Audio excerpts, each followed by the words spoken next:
আসসালামু আলাইকুম প্রিয় দর্শক, সবাই কেমন আছেন? আশা করছি অনেক ভালো আছেন। আজকে আমরা এখানে আসছিলাম আমাদের সাবেক এমপি মহোদয় ব্যারিস্টার সৈয়দ সাইদুল হক সুমন ভাইয়ের পুরাতন ক্ষয় নদীর পাড়ে, এবং এসে এখানে যে জিনিসটা চোখে পড়লো, এটির অবস্থা কিন্তু একেবারে খারাপ। আপনারা দেখতেই পাচ্ছেন, আবারও কিন্তু ময়লা আবর্জনা দিয়ে আবারও সেই এর আগে যে অবস্থায় ছিল সেই অবস্থায় ফিরে যাচ্ছে। দেখুন, এখানে ময়লা, তারপর পলিথিন, তারপর আবারও এই বিভিন্ন ধরনের আবর্জনা ফেলে কিন্তু এটিকে আবার ভরাট করা হচ্ছে। এবং বিশেষ করে আশেপাশে যে কচুরিপানা দিয়ে কিন্তু আবারও ভরে যাচ্ছে, আপনারা দেখতেই পাচ্ছেন। এবং আমাদের এমপি মহোদয় যেই পরিকল্পনা করেছিলেন, এটিকে নিয়ে অনেক স্বপ্ন দেখেছিলেন, সেগুলো কিছুই বাস্তবায়ন হলো না। আপনারা তো জানেন উনি এলাকায় নেই, এবং এই এলাকার মানুষজন কেউ কিন্তু এটিকে আর নিজের দায়িত্বে নিয়ে এটিকে যে পায় পরিষ্কার রাখবে এমন কোনো মানুষও নেই।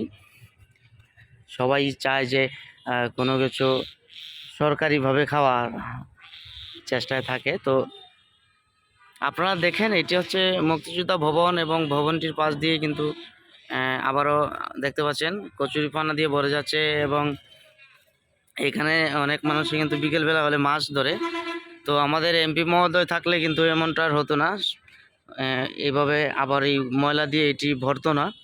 যদিও মানুষ মাছ ধরে, আমাদের এমপি মহোদয় কিন্তু অনেকগুলো মাছ এটাতে ছেড়েছিলেন, অনেক মাছের পোনা এটাতে ছেড়েছিলেন। উনি চেয়েছিলেন এলাকার মানুষজন যেন এই নদী থেকে মাছ ধরে ধরে খেতে পারে, এবং অনেক মানুষ আছে এখানে এসে সময় কাটায়। তো বিশেষ করে আপনারা দেখতে পাচ্ছেন চতুর্দিক কিন্তু একেবারে অবস্থা খারাপ, কারণ ভালোভাবে কিন্তু এখানকার যে রক্ষণাবেক্ষণ করার যে একটি দায়িত্ব ছিল, উনিও কিন্তু এখন আর নেই এখানে। তো আমি আপনাদেরকে বলতে চাই, আমাদের যে অন্তর্বর্তীকালীন সরকারের প্রধান উপদেষ্টা মহোদয়ের দৃষ্টি আকর্ষণ করতে চাই, এবং আমাদের চুনারুঘাটের কৃতি সন্তান সৈয়দ রেজওয়ানা হাসান, আমাদের বর্তমান সরকারের উপদেষ্টা, ওনাকেও বলতে চাই উনি যেন এটির বিষয়ে একটু খেয়াল করেন। কারণ যেহেতু নিজের এলাকাকে সৌন্দর্য করে রাখা, এবং আমাদের এমপি মহোদয়ের স্বপ্নটাকে পূরণ করার দায়িত্ব যেন উনি নেন।